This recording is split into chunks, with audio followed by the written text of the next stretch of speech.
Graça e paz a todos. Voltei ao meu canal do YouTube e no vídeo de hoje eu vou trazer-vos um testemunho sobre algo que aconteceu na minha vida. E a passagem que me inspira a trazer este testemunho está no livro de Lucas 1, se não me engano 37 ou 38. Eu vou colocar aqui a passagem bem direitinha para vocês. E ela diz assim, na verdade foi o anjo Gabriel que apareceu a Maria e falou assim, tem um histórico todo, né, que ele fala sobre o nascimento de Jesus, e no final ele diz assim para ela, porque para Deus nada é impossível. Eu vou contextualizar aqui um pouquinho. Eu estou no Brasil há uns 7 ou 8 anos e vim aqui como toda e qualquer jovem sonhadora, me formar, estudar, e depois que eu terminasse a minha graduação, o meu objetivo era trabalhar. Eu dizia assim, que eu seria agrônoma de escritório, porque só de olhar para mim você já logo vê, não, a Cris não tem cara de alguém que pretende trabalhar no campo ou com trabalho braçal, né? Eu sou mesmo aquela do escritório, dado, planilha e tudo mais, pesquisa e tudo mais. Então, essa é a minha praia, né? Então, eu me formei, terminei, mas nesse meio tempo, muita coisa aconteceu. E uma das coisas mais marcantes, assim, que me aconteceram, ou uma das mais marcantes, foi o falecimento do meu pai. Meu pai faleceu em 2022, e lá eu tive o privilégio, vou dizer assim mesmo, de ir para lá e acompanhar o enterro do meu pai. Só que na mesma semana eu tive que retornar. Já nem era meu desejo retornar. Eu sempre fui uma pessoa que fui educada para agradar, principalmente a nível acadêmico. Eu poderia ter 18 e o meu pai me dizia, por que você não tirou 20? Porque lá em Angola a classificação era dos 18, de 0 a 20. Não é de 0 a 10 que nem aqui no Brasil. Então, eu poderia ter 18, meu pai me diria, minha filha, por que você não tirou 20? O que faltou para você tirar 20? Pois é, então era muito para agradar o meu pai e ter as notas assim altas. Sempre fui muito exigente. Então, assim, o meu sonho era terminar minha formação e começar a trabalhar. E até eu fui projetada para isso, sabe? Fui criada assim, nesse sentido. Isso e o caminho é esse. Termina a tua formação e em seguida você começa a trabalhar. Então, esse sempre foi muito meu projeto. Só que eu escolhi fazer o meu ensino superior numa cidade muito pequena, numa cidade onde as oportunidades são escassas. Eu digo que agora está melhorando. Se você quiser um trabalho assim para ajudar, para ter uma rendazinha, um salário mínimo, os supermercados, farmácias, esses empreendimentos assim, estão agora aceitando muitos e muitos estrangeiros, né? Então, está sendo bom agora, mas antes não era assim. Então, não tem muito uma perspectiva de terminar e trabalhar lá na cidade. A cidade em si é pequena, acho que tem...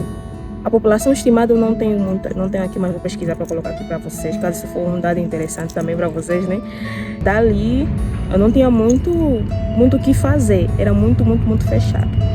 Mas nós recebemos, o meu esposo recebeu da parte de Deus a indicação ou a orientação de permanecer ali. Então, mesmo depois que eu terminei a minha formação, eu tive que permanecer na cidade por conta da obra de Deus. Isso já é uma coisa também que nem muita gente entende, mas eu também não vou tentar explicar aqui, né? Porque cada um sabe da sua fé. E eu como esposa, porque eu me casei lá, e eu como esposa, eu quis acompanhar o meu marido nessa jornada e ficar lá. Só que em contrapartida eu tinha que abrir mão de algumas coisas, que é justamente a minha vontade ou o planejamento que já vem de uma vida toda, de depois que terminar, ter uma independência e trabalhar. Porque tipo, uau, sabe? Terminou a formação, isso meu filho a chorar daqui, terminou a formação e já começa a trabalhar. Então era tipo o máximo, sabe? Aí eu ia me ver livre de toda a obrigação que eu tinha como filha, né? E também ia ter a minha independência como mulher e tudo mais. Mas eu abri mão e a gente ficou numa cidade em que eu não tinha perspectiva para isso. Depois que terminei, não tinha para onde correr, não tinha o que fazer. Ainda mais sendo agrônoma, numa cidade onde os agricultores familiares são compostos simplesmente como o nome indica, né? A família aí se une e vive da agricultura e depois vende nas feiras e tudo mais. Então não tem muito essa chance de você ser empregada por uma empresa no ramo da agricultura. Então eu fiquei lá simplesmente pela minha fé e por obediência a Deus. Só que isso me custou algumas coisas. E não tem como a gente, quando decide obedecer a Deus, a gente vai ter que abrir mão de muita coisa. E essas coisas começaram a apertar. Não nos faltou o que comer, o que vestir, onde nos deitar. Mas existia aquela outra parte que eu não complementei. E depois de um tempo eu engravidei. E com a maternidade vem muita coisa que também dá um outro testemunho, né? Vem muita coisa na vida da mulher, a cabeça muda, tudo muda. E meio que eu não me preparei para o que vinha ou para as responsabilidades que vinham depois da maternidade. E depois de um tempo, nós como mães, donas de casa, a gente tem essa necessidade, sabe? O mundo exige.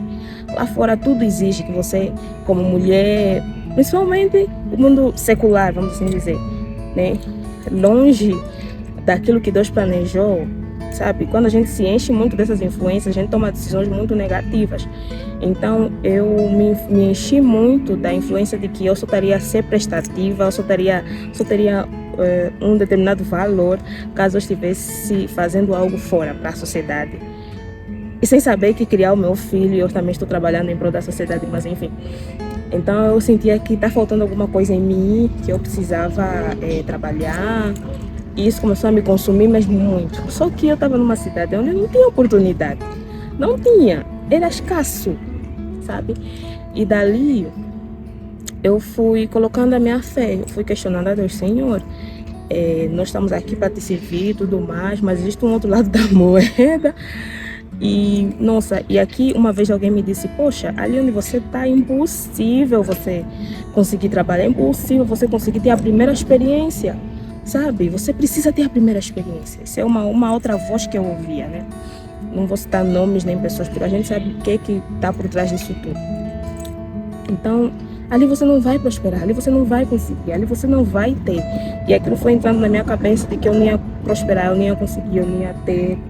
E aquilo foi, e depois criou grandes problemas, né, no relacionamento, porque daí eu comecei a ter mais desejo de sair, mais desejo de largar a obra, mais desejo de ir embora.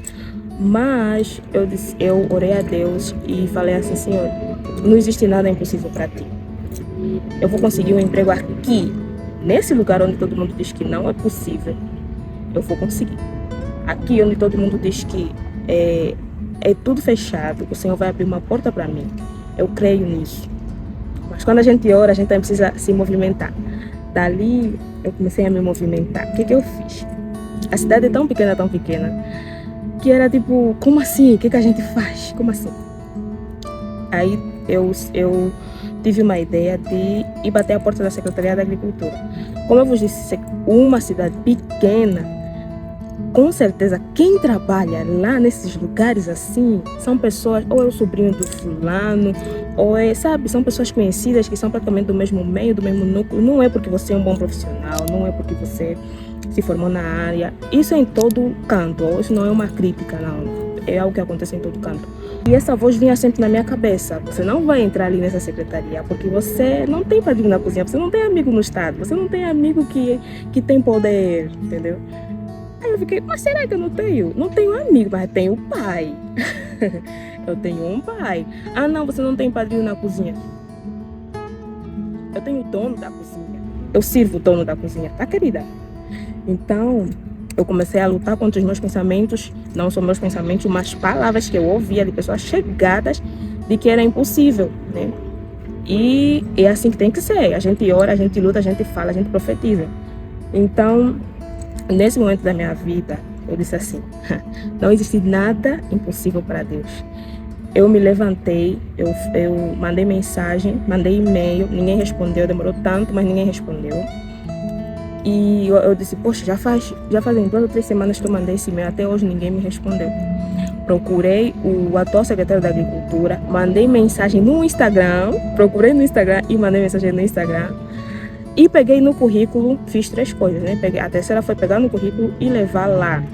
Quando eu cheguei lá, misericórdia, quando eu cheguei lá, eu entreguei o currículo para alguém, me direcionaram a alguém, não vou citar também o nome da pessoa. Me direcionaram a essa pessoa e a pessoa me olhou de cima para baixo. Nesse dia eu me senti muito humilhada, sabe? A pessoa me olhou de cima para baixo e disse assim, aqui não contratam ninguém há 8, 7, 9, 10 anos. Eu não lembro bem, mas era muito tempo. Não contratam ninguém há 10 anos por aí. Então, não tem como você trabalhar aqui. Não tem vaga para ti. Aí, nossa, a pessoa nem olhou para minha cara e olhou de cima para baixo. Depois, quando falava isso para mim, não olhava para minha cara, olhava para o telefone. Não tem vaga. Eu tô aqui há não sei quanto tempo e não contratam ninguém. Dali, foi tipo... Foi arrogante. Até quando eu saudei a pessoa nem me respondeu. A pessoa foi arrogante. Dali eu já estava tipo, poxa, minha vontade de vamos embora aqui se enterrar. Porque a forma como ela me desdenhou naquele exato momento foi tipo, poxa, a humilhação da humilhação. Foi pior que isso, não tem como vos explicar, tem tempo. Dali foi, ao sair da sala, como eu vos disse, eu mandei um e-mail, fui lá entregar o currículo, fui humilhada. Mas ao sair da sala, outro funcionário me disse, você é a fulana de tal que mandou o e-mail XYZ? Eu li o teu e-mail. Eu disse, sim, sou eu. Tudo certo. Ok. Você estudou na Unilab? Eu disse, sim, estudei na Unilab. Você se formou? Se formei. Está procurando uma vaga? Sim, está procurando uma vaga. Mas ele está só um funcionário, né?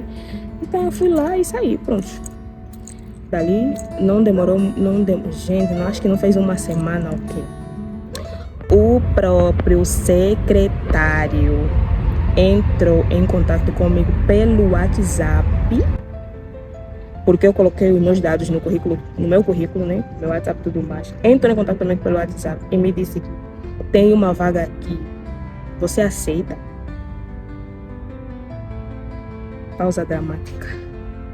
Gente, nesse dia eu pulei de alegria. Você aceita? Você vem aqui amanhã e traz o teu currículo. A gente vai olhar de novo, vamos conversar. Eu cheguei lá e no mesmo dia em que eu comecei a trabalhar, no mesmo dia em que eu fui ser entrevistada, foi no dia em que eu comecei a trabalhar. E pasmem, o salário foi exatamente aquele que eu pedi a Deus em oração. Eu disse, Senhor, eu sou formada, uma pessoa formada. Pode até começar com salário mínimo, pode, mas eu vou ser ousada, eu quero salário mínimo e mais, sabe? Acima de um salário mínimo, sem tirar nem pôr. E eu não tinha experiência nenhuma. Daí, no mesmo dia eu comecei a trabalhar. Teve luta, teve batalha. Na primeira semana eu quis desistir. Na primeira semana eu quis sair, porque eu fui humilhada a semana inteira. Gente, me humilharam a semana inteira. Chegaram a muita coisa.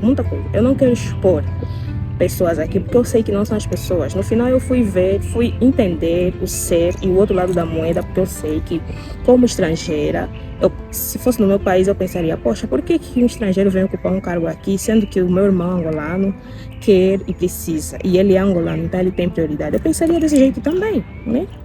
Então não tem por que julgar o outro lado e dizer, até porque teve muitos empecilhos para que eu trabalhasse, tipo, você é estrangeira, você não pode trabalhar aqui, não pode, sabe? Minha vida foi realmente dificultada, mas eu sei o que está por trás disso, né?